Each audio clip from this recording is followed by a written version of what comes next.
안녕하세요. 행복씨앗입니다. 오늘도 우리 시장에 영향을 미쳤던 주요 재료와 시장 수급을 살펴보면서 하루를 마무리하는 시간을 가져볼까 합니다. 오늘은 한국은행에서 기준금리 동결이 있었습니다. 지난번과 똑같이 1.25%로 동결을 했습니다. 한국은행에서도 이 코로나 바이러스가 사회에 확산이 되고 또 사람들이 불안해하고 또 소비 심리에 영향을 미치고 또 경제에 나쁜 영향을 주고 있다는 것을 알고 있습니다.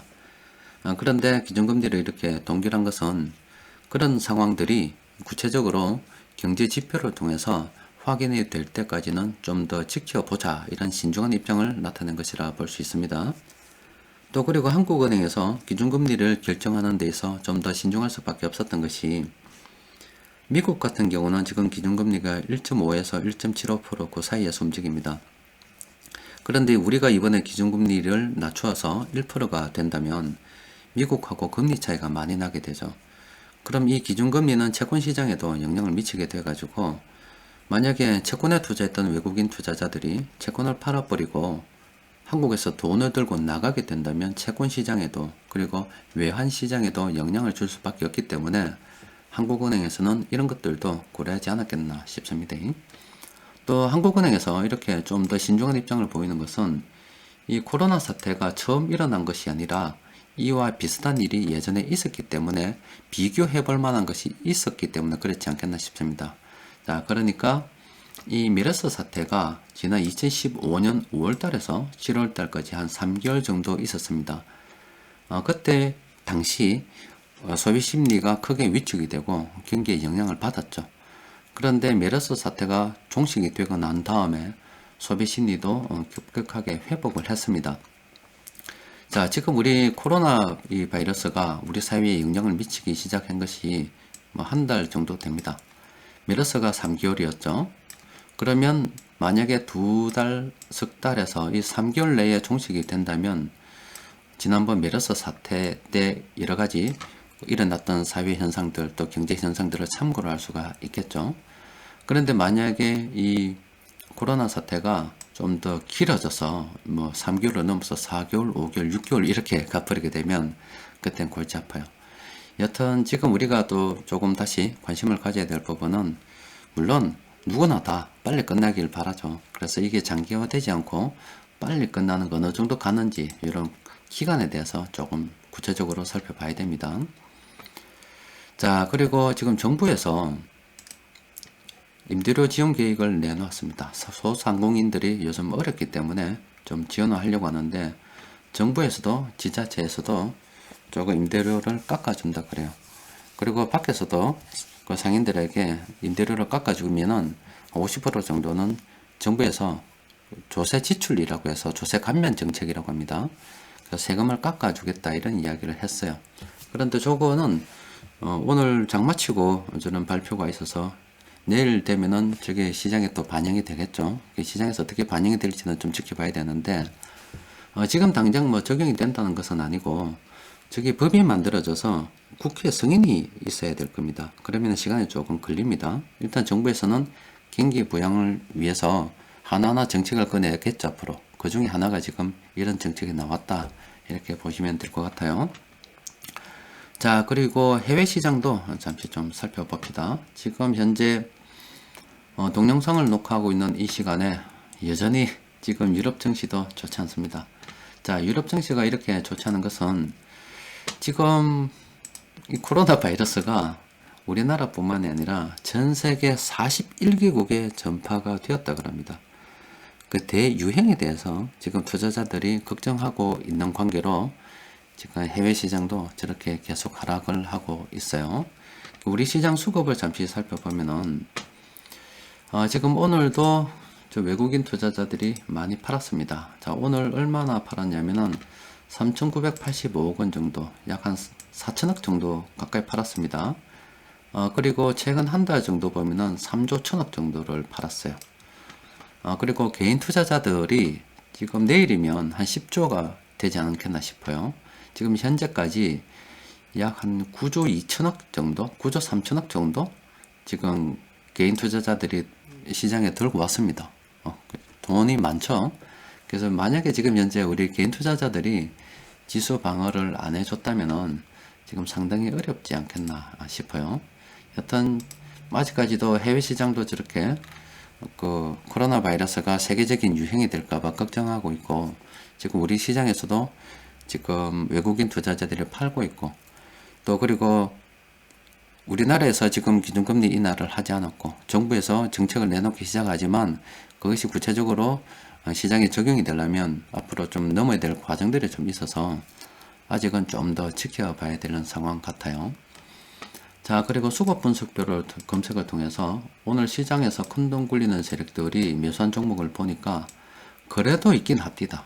CJ 대한통운, 중해제약, KT, S&T 모티브, SK, 용원무역홀딩스 이런 종목들은 현재 시장에서 큰돈 굴리는 세력들이 매수하고 있는 그런 종목들이에요. 이런 종목들은 그냥 한번 어떤 종목이 있나 관심을 가지고 살펴볼 필요는 있어요. 그런데 아직은 조금 관망하는 것이 좋습니다. 이렇게 좀 더 관망하는 것이 좋겠고, 또 그리고 오전 시황을 통해서 지금 현재 어떻게 우리가 종목을 좀 걸러둬야 된다는 것을 안내해 드렸죠. 그래서 궁금하신 분들은 오전에 올려드린 시황을 참고해 가지고 관심 종목을 일단 좀 정리해놓는 게 좋겠어요.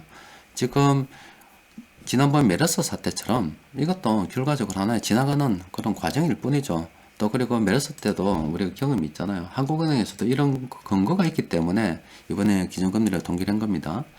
메르스 당시 이렇게 좋지 않다가 이후에 회복한 것처럼 지금 우리가 이 과정에 있다면 분명 이런 과정도 있을 거기 때문에 이런 과정을 위해서 우리는 종목을 좀 준비해 놔야 된다, 이런 이야기를 드리고 싶습니다.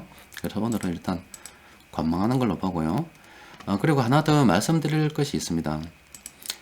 저는 우리 예전에 역사책을 보면은 조선시대 때 당파 싸움 이야기 많이 하죠. 성인, 동인, 남인 이렇게 이야기 많이 하는데 참 답답했었어요.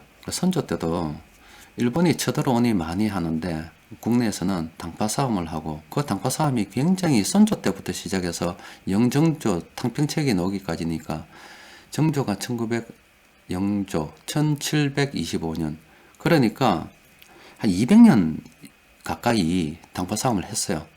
했다가 그 이후에 다시 영정조 가고 나자마자 또 당파 싸움하고 세도 정치하고 이렇게 해서 결국 조선이 망했죠. 그래서 국민들이 나뉘어져서 싸워서 조선이 망한 것이 역사책을 보면서 참 답답했었고, 어떻게 보면 저렇게 싸우는데 나라가 돌아갈 리 있겠나 싶은 그런 생각을 했었어요. 그런데 최근 몇 년 우리나라를 보면은 그 조선시대 때 봤던 당파 싸움 모습과 다르지 않다라고 봅니다. 우리 사회도 나뉘어져서 많이 싸우고 있어요. 그런데 제가 여러분들께 하나 보여드리고 싶은 것이 있습니다. 얼마 전에 한번 보여드리려고 하다가요, 여러분들 의기소침하실까봐 보여주지 않았습니다. 한번 보세요. 지금 우리나라 수출을 제일 많이 하는 나라가 중국입니다.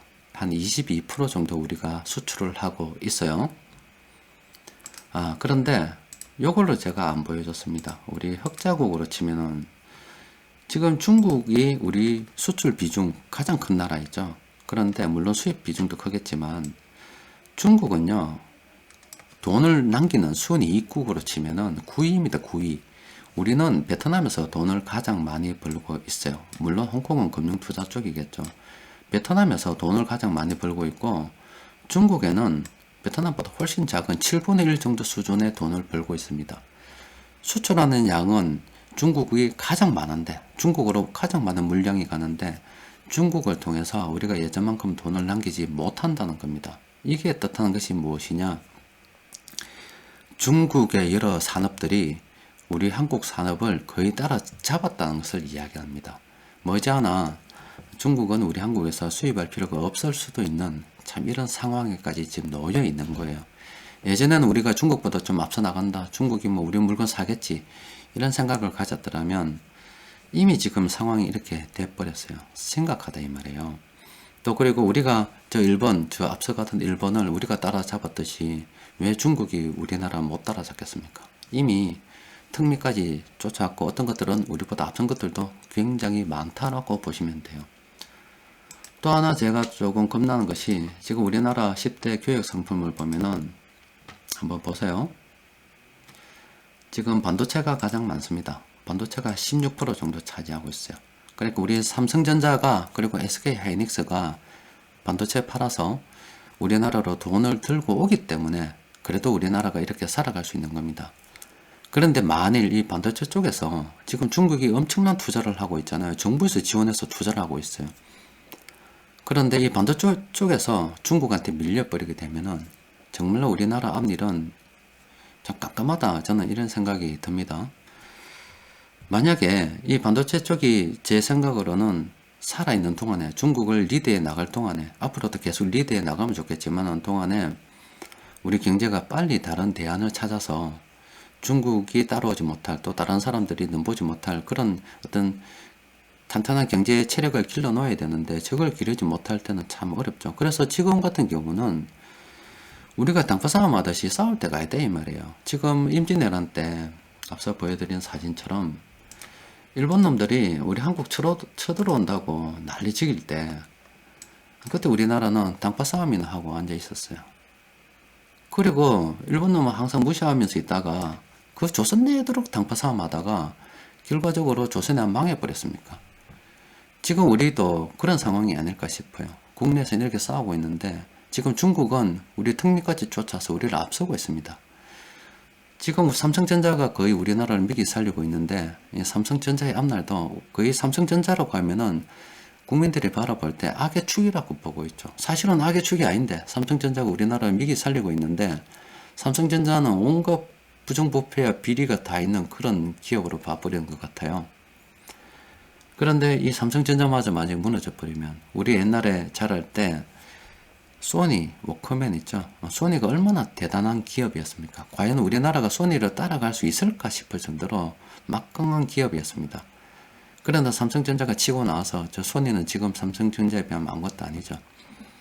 아무쪼록 우리나라 산업이 그래도 지금 살아있을 때 사실은 지금 싸울 때가 아닌데 지금 우리는 갈 길이 더 먼데 한쪽은 앞서 보여드린 지표처럼 깝깝하다 이 말이죠. 지금 저는 이거 보면은 참 깝깝합니다. 지금 중국에서 돈을 벌지 못하고 지금 우리가 다른 마땅한 어떤 그 무역처를 찾지 못하는 상황에서 이렇게 지금 우리가 싸우고 있다면 어느 순간 삼성전자가 망해버리고 이렇게 이제 중국이 우리를 추격해버리게 됐을 때 그럼 우리는 아르헨티나처럼 저렇게 다시 이류 국가로, 아르헨티나 국민은 기분 나쁘겠지만은 아르헨티나 한때 잘 나갈 때 있었습니다. 잘 나가다가 주저앉는 그런 상황이 되지 않을까 겁납니다. 그래서 아무쪼록 지금 사회에서 뭐 싸우고 있는데 이쪽 말도 맞고 저쪽 말도 맞긴 해요. 그런데 제가 볼 때는 지금 우리가 서로 갈라먹자 할 때가 아닌 것 같아요. 좀 달려야 될 때가 아닌가 싶은데 참 이런 면들이 조금 아쉽긴 합니다. 아무쪼록 뭐 지금 좀 안타까워서 이 말씀 잠시 드렸습니다. 자, 오늘은 또 여기까지 정리해 놓고 또 내일 또 상황이 어떤지 살펴보도록 합시다. 자, 이상입니다.